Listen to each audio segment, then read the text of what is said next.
Welcome back to Speak Up Queen, the podcast where we empower, uplift, and celebrate women who have reclaimed their voices to inspire others. Today, we are honored to introduce Kiara K to Speak Up Queen. Kiara is a mummy, climate justice contract manager, and CEO of her own coaching company, Reconnect and Recenter. So, without further ado, let's welcome Kiara to Speak Up Queen. Thank you so much. I'm delighted to be here. I love this podcast. I love the ethos of it, and I'm really excited to be here. Thank you. Well, I'm very excited that you are here. So, Kiara, what was the most challenging limiting belief you had to overcome? And how did breaking free from it help you reclaim your voice? Excellent question. I think the most limiting belief that I had was that being me was not okay or not what the world wanted.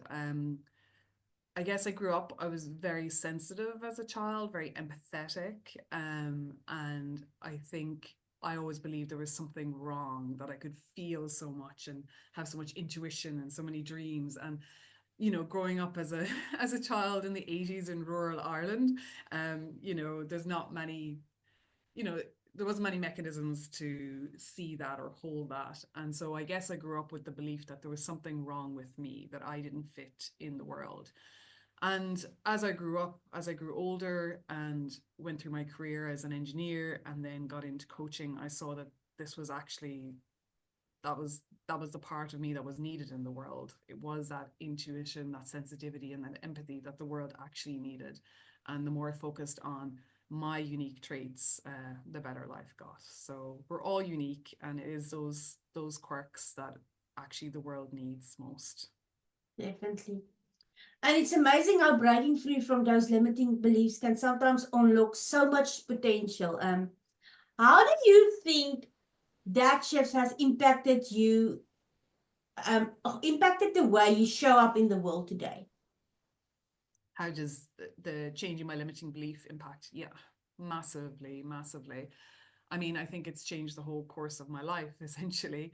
Um, so to kind of take it back, I guess because I was so sensitive as a child, I loved maths and physics, and that's why I got into my engineering, because maths and physics are very binary, they're black and white, and I thought this is great. I can focus on the numbers, have the solutions, everything will be fine. But then when I actually came to work in engineering, it was an awful lot of people management, and it's actually a big part of engineering is working with people and problem solving and solutions.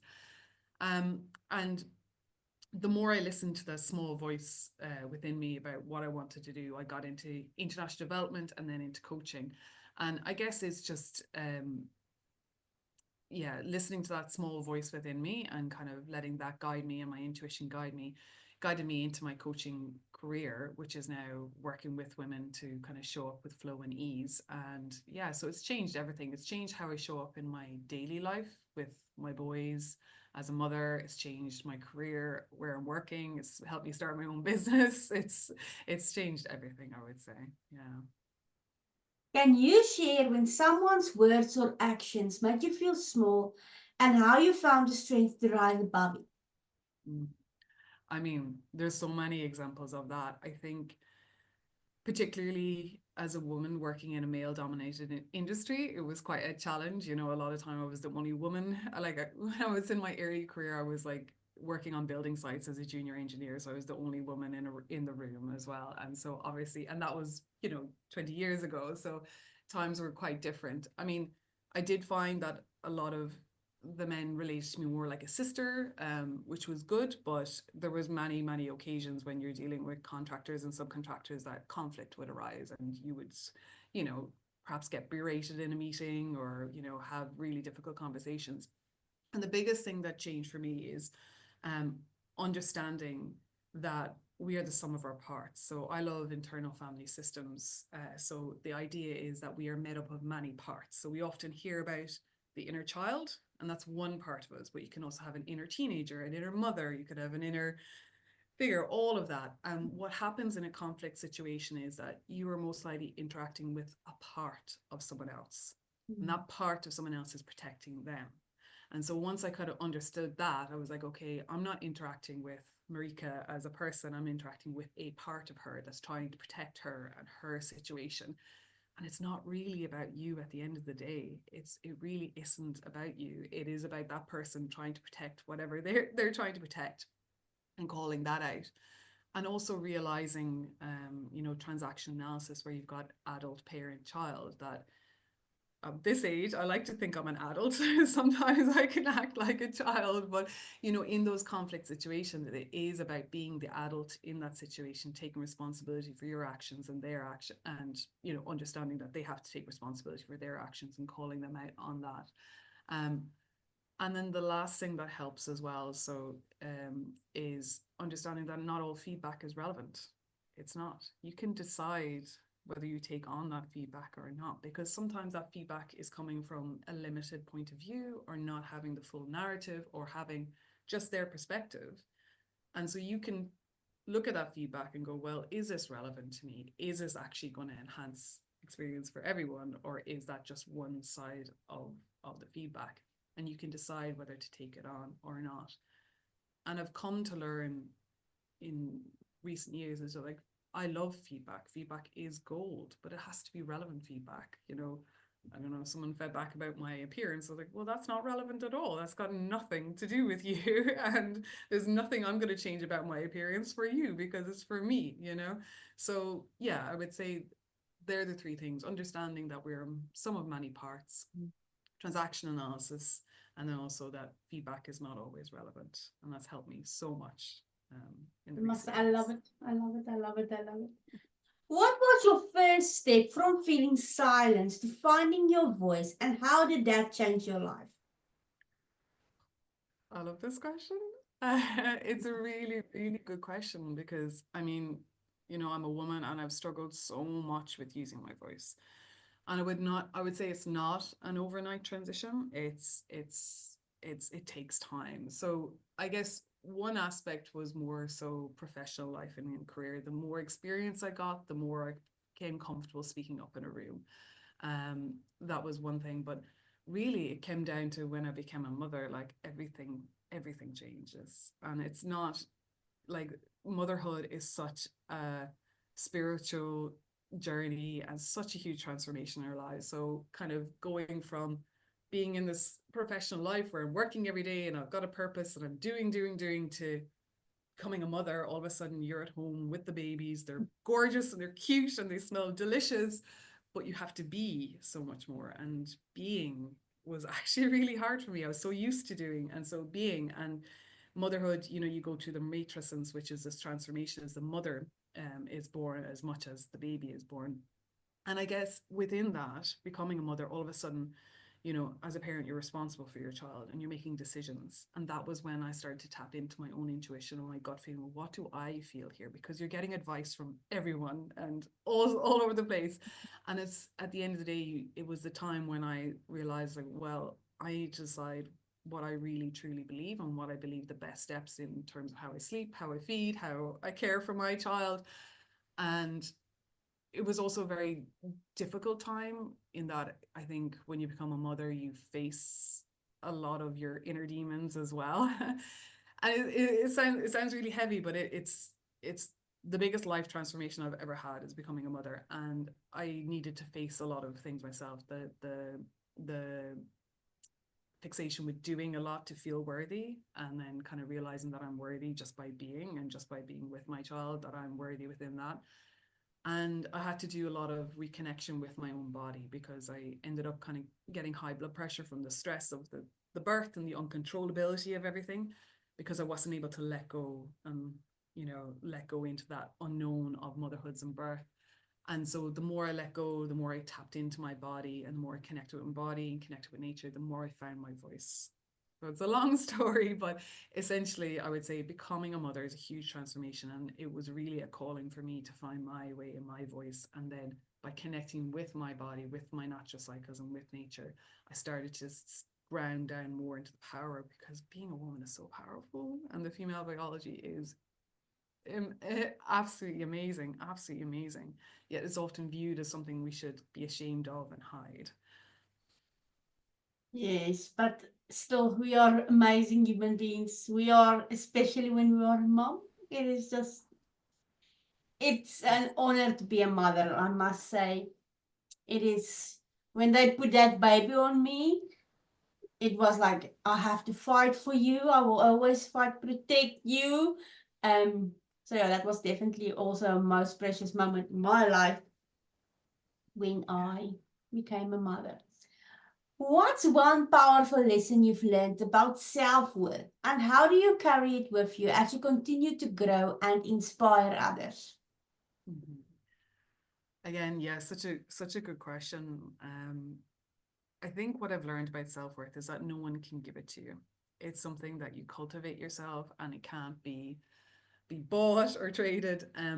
Obviously we're coming up to Christmas right now, and I was doing a live about the burden that some of us feel around Christmas, because I know my to-do list extended massively when I became a mother and Christmas came. My point in that was that sometimes we do things because we give presents, we give cards, we do things because we want to be liked, because we want to feel worthy. But a card will not make you feel worthy. It will not make you feel liked. You know, it is, worthiness comes from within. And what I've really found, I think this is very powerful for women and for minority groups, is rest. So actually, rest is so important, and taking that time for yourself. And I think that develops self worth, because if you can just be and do things for yourself, it just builds up that worth. So, like, obviously, we've got young children, and it was so random. My husband, one weekend when the boys were a little bit older, he said, I want to take the boys away for a weekend. And I was like, what? And I, never, apart from work and things, where we Yes. juggle it, we never really had weekends just solo parents, solo ourselves. And this was such a shock. And he's like, no, I'd really like to do this with them. And I know you don't like that. So I'll take them away for the weekend. You can have the weekend for yourself. And I was like, yeah, sure, go ahead. But that was the test, because I could have filled that weekend with doing and decluttering the house and all sorts. And I said, nope, I'm not. I'm spending this all on myself. So I love my own company. I'm introverted. And I went sea swimming. I got a lovely meal for myself. I saged the house. I did my meditations and journaling. And I felt so full by the time they returned. It was amazing. But that was a massive moment, because it would have been easy for me to fill that time with doing. But when you fill the time with being, oh my gosh, your self-worth soars. When you said rest, I was like, oh, yesterday my body really craved up yesterday. I got a migraine, and I really I slept all day yesterday because, once again, I am sleeping 6 hours a night for the last 4 weeks. So, um, but I can't wait for 6 o'clock Saturday afternoon, when we are celebrating the 100th episode, to switch off my phone, leave it at home for a week because we are going on holidays. I'm going to leave my phone at home. I don't want to hear or see a phone or a computer or anything. Not that this was not an amazing experience and a challenge, but I do need to take care of myself so that I can be a better coach, be a better mom, be a better wife, um, and a host, obviously. But it is definitely something that I need to do, is rest, because your body is telling you you are abusing me, and it's coming into symptoms like tiredness, headaches.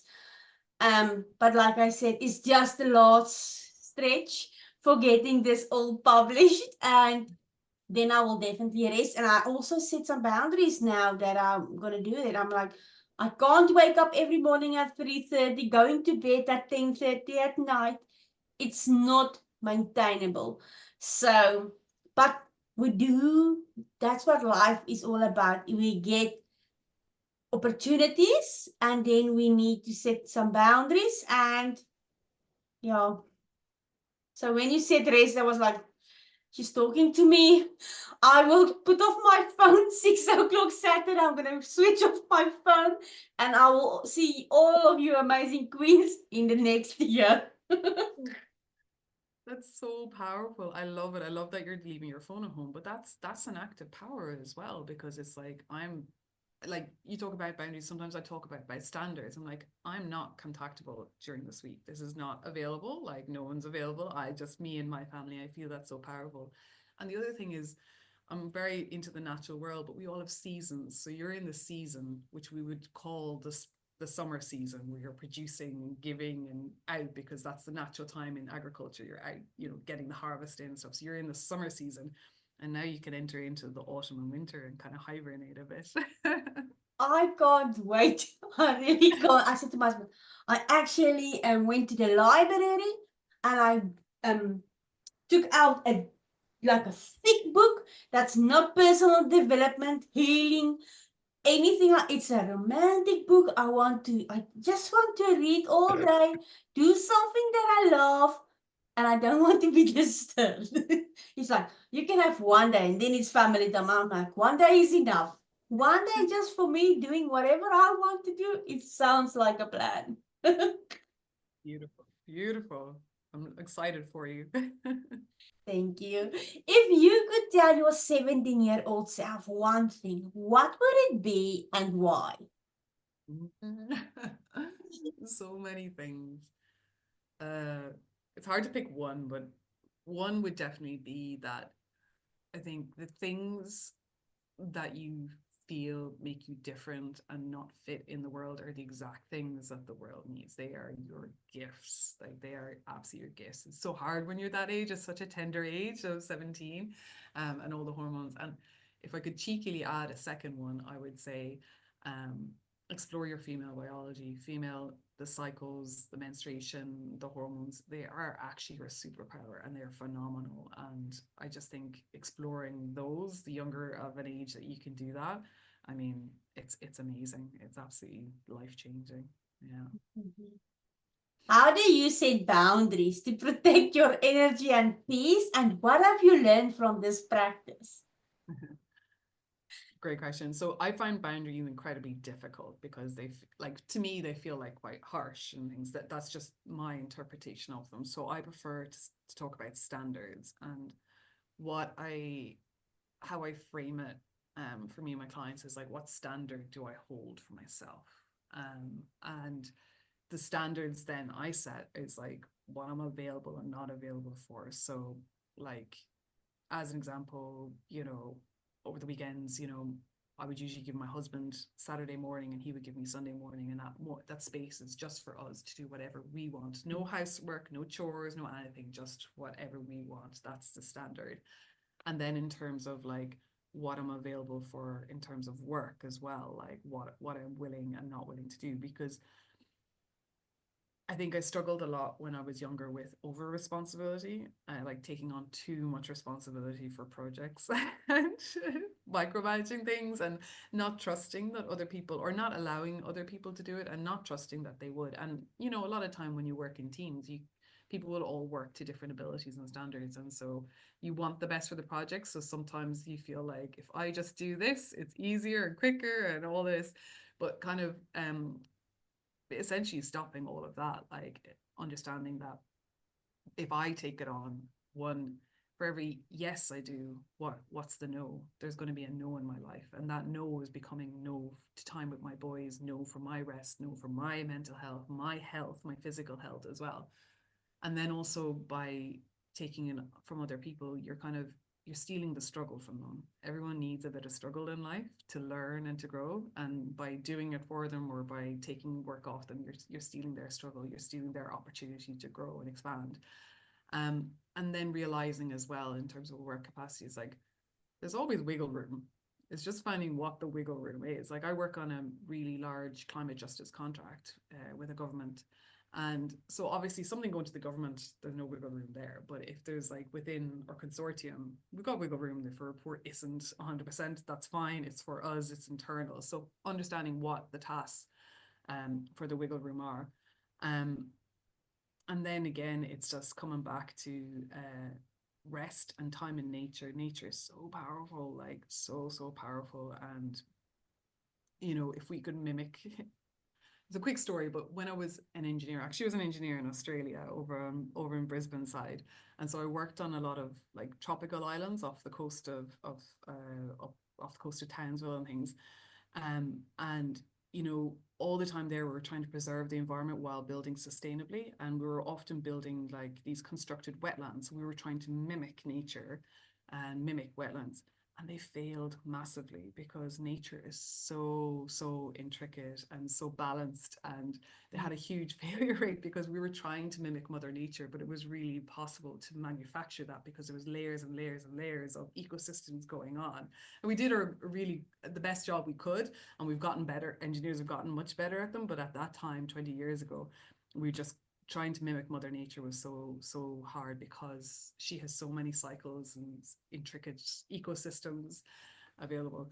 So I guess, sorry, I've gone on a bit, but essentially I look at it as standards, what standards I hold for myself. For every yes, I'm giving a no to it. And what's my no, you know, and I don't want my no to be to my boys or my health, or my mental health. And then understanding that, you know, over responsibility can steal someone else's struggle and steal their opportunity while putting lots of burden on you. Now, my son, he's wanting an Xbox, and we said yesterday, no, you have to go and work in the garden. And he's not a child that loves being in the sun, especially not Australian sun. And he's like, but mom, come and help me. I was like, no, I will sit there and watch you work. But this is your first pay for something that you want to buy. So I'm going to sit here. I will encourage you, but I'm not going to help you because then you're not going to learn anything. Because in the big world, I'm not going to be there to work for you or to cover for you. You will have to show up in life as your own. And he was like, but I don't want, I'm like, well, that's life. You have to do it. And he was like, okay. And when he was done, it was like, oh, thanks for the payment, mom. I didn't know that it's going to be so quick. And I was like, you see, sometimes we just need to step back and give them a little bit of struggle, like you say. So, yeah. Yeah, absolutely. It builds resilience. You want them to have a good life, but not necessarily too easy. It sounds terrible, but you do want them to kind of struggle a little bit. Like my little guy, he's got an advent calendar and it's jigsaws. So like every morning he makes a jigsaw. And I was just saying to him, I was like, look, you've made now 17 of them. I was like, look how quick you've improved at making the jigsaw by doing one every single day. Yeah. Now he enjoys it, it's not a struggle, but I was just explaining to him that just doing small things every Mm. day add up. And that's what builds a skill at the end of the day, you know? Because I think with social media nowadays, we can often see things as like it happens overnight, but the reality is so different. If only, if only Yes. it was. But it really took me 5 years to become this person that I am. Not overnight, 5 years of healing, of inner work, of finding myself, finding my voice.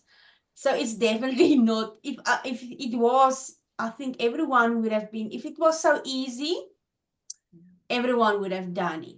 But it takes a lot of courage to say enough is enough. I am ready to start healing myself for myself and then for my children and um but just for yourself. So no, it's definitely not the overnight success No. thing.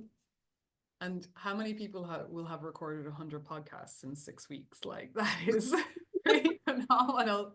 But even just to set up the system behind that, that must have taken so much trial and error. And that's just a system thing, let alone the inner work that you need to be hosting a podcast and so many in so many days, you know, it's phenomenal.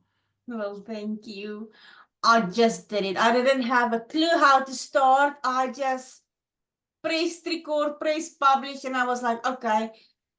But I think when you know that your dreams is going to help someone else and you're on a mission and you're going to have a movement and a ripple effect, it's just driving me and giving me the energy when I need it. But definitely when you're why and you're passionate about helping other people, then it's not work. Then it's just a gift from God that we are here to serve and help other women. And that's what Speak Up Queen is all about, is to help other women. Beautiful. And by you doing this work, you've expanded yourself so much, but you've opened the gates for so many other women because now we'll look at you and go, you can do that. Oh, why can't I? You know, like you blaze that trail ahead for all of us, you know? I think it's I think it's so powerful. It's wonderful. And then each guest that you have on is going to have that level of expansion as well. So it's beautiful. Yeah, it's Beautiful. just amazing to hear each and every one of your stories, the backgrounds. It's like I'm like that's why I'm sitting like this because I like to hear, and I'm like I want to take some notes, but that won't be professional if I sit here and take some notes while someone is talking because these women that's listening must realize that this is something my 17-year-old self, oh my word, she would have done so many things different if there was a platform where she could hear other voices of women, specifically women who went through things, but she found their voice and inspire and uplift and share their stories so that they can be survival guides for other women. So I'm like, I just love filling my cup with each and every one of your stories and just how you do things. And that's the thing about when I am expanding, it's like it's just showing that we are all so authentically made. No one can be me, no one can be you, and still we are perfect just the way we are, with our flaws, wrinkles, doesn't matter. We are beautifully made, and yeah, it's just amazing. Yeah, no, it absolutely is. And I often find that with like coaching when I'm talking to women is like, how often do you get a space where you get like to talk to someone and just say what's on your mind, get out of your head, and like you women we don't have that space very much still in 2024, I would say. And there is so much, yeah, inherited kind of guilt and shame from social media about how we look, about getting older, like, you know, all that stuff. When in fact, the older we get, like this is our time to shine. This is when our intuition is off the chart, our wisdom is there. We're heading into the wise years, and we've so much to impart to the younger generations. You know, it's beautiful and wonderful. So yes, I'm very excited for you to reach 100 episodes. Well, how do you define thriving today, and what mindset shifts or practices helped you embrace that definition? Mm, that is, yeah, really good question. I think thriving for me is about balance. And so, as I said before, I use nature. That's my ultimate kind of guide.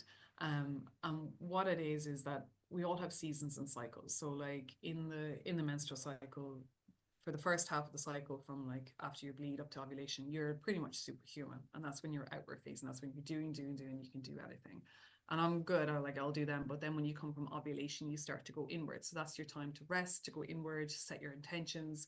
Um, it's when you get a lot of dreams and intuition. So for me, when I'm thriving, I'm synced with my cycle as much as I can. So I'm scheduling my social events, my work events, things like this is actually scheduled really nicely with my cycle. All of that, I'm scheduling it with that. And then I'm having time for rest and to go inwards. And same with the natural world. So obviously I'm in the Northern Hemisphere in Ireland, so we're in our winter. And this is really interesting because in the winter, this is the time what we call the Calach. So she is the old witch that comes out. And the whole point of it is that this is the feminine time of the year. And that means you go inwards. Feminine means go inwards, go into your intuition, into your wisdom, set your intention. In Ireland, the New Year's used to be the 1st of November, and that was when the days started to get darker. So it makes sense. It's the time that you're doing less work outdoors, you want to go inside, you read more, you reflect more, you go into your intuition. Yet here it becomes one of the busiest times of the year outwardly in terms of social engagements and things like that. So there's a mismatch between the modern societal world and the actual natural world and how our bodies are feeling. So again, in terms of thriving, it's like syncing up with my cycle, my menstrual cycle, but also respecting the actual natural world and where we are. Like if I look outside my window now, the leaves have fallen off the trees. Like the trees are resting because they know that they've got spring and summer to go. The seeds are going to get planted, and they're not going to sprout. They're not going to move out of their little nice cozy hole in the soil until the spring. And that's how a lot of us want to be. Um, and so that's one thing. But the second thing is, for me, kind of two things. It's movement. So it's being in the natural world. So every day I go for a walk, no matter what. Like I walk the boys to school, but I also get for a walk in nature, just being in nature, because there is like trees, are sucking water up from the roots constantly. So trees are actually vibrating. And we can feel that vibration all the time. So you have this kind of grounding, electromagnetic grounding when you're in nature, but also you get the vibrations off the trees. For your eyes, I remember once I was working my engineering days, I was in an office and there was these beige partitions and then my computer screen was beige. And I was getting this eye strain, and this occupational therapist said to me, he's like, your eyes are bored. You're just looking at beige all day. She's like, if your eyes get sore, go look at a green plant in the corner. They were in a skyscraper, so there was no green you could really see outside. But it's like, go look at that plant in the corner, look at anything green. It will stimulate your eyes naturally. And even things like hearing flows of water will naturally relax your body, because primitively water is life-saving, isn't it? So nature, it's massive. Get out into nature every day. And I love the gym. I love weightlifting. I love all of that. And again, working with my cycle in terms of the gym, and I'm not doing long distance running right now, but I used to love marathon running and ultra running as well. But it's using my cycle in my training is so powerful. I love it. Like I feel so strong, because I will push my PBs on the way up to my ovulation, and then I'll have my deload time, like kind of 10 days as I come to my menstruation. But by respecting that and working with that, I feel so powerful. And that's what makes me feel like thriving. And then also having like that kind of balance with my boys. Like I work part-time because they're only going to be young once, and so I want that time with them. And it's hard. School is demanding, and there's a million of things to think about and to do, and it takes a lot of energy just to be with them emotionally in the mornings before they go to school. So yeah, thriving, I would say it's all about respecting the natural seasons and cycles in life, being in nature, movement, and then being connected with your family and friends. I love it. The last question. What made you decide to be featured on Speak Up Queen, and how does it feel knowing that there's a safe space for women to share their stories and inspire others? Well, I would say it was providential. I came across you on Facebook. I think we connected on Facebook, and I saw your podcast. That's why you're advertising it. And I was like, initially, it was like even the words "Speak Up Queen," because I know how hard it is for us to use our voice, and so many women are silenced out there. And part of the reason that I've gotten into coaching as well is because I work in international and particularly climate change. And I see it time and time again, those large climate change conferences, there's not enough female voices there. There's not enough. We're trying always, but it's just the structures and systems that we work in do not promote women getting to the top jobs. And if you look at, I'm not going to get into politics, but if you look at the world leaders, and a lot of them have are males with very traumatic backgrounds, I'll put it that way. But the space for women is not there. It's the systems don't naturally support women to go up to those ranks. We can get there with a lot of scaffolding and support, but the system itself isn't conducive to that. So to be on a podcast that solely promotes female voices and their stories to help others is phenomenal. I just don't doubt that this will change so many lives of women. And I think these are the type of things that are needed, because the more we speak about these things, the more we want change. And my concept is that really we need a matriarchal world if we're going to solve the climate crisis. And matriarchy is not that we have all women and no men. It's reciprocity. It's like it's based on love, reciprocity, and community. And you've created a massive community, haven't you? And I think it's just going to expand because you're only a few weeks into this. So can you imagine these episodes will be around forever?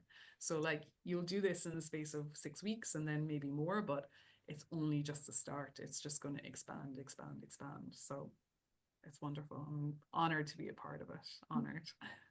Well, thank you so much, Kiara, for sharing your powerful and inspiring story with us today.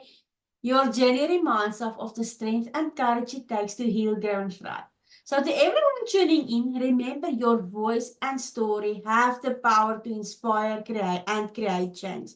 If today's episode resonated with you, don't forget to subscribe, comment, and share it with someone who needs this message. Until next time, Queens, keep speaking up and embracing your power.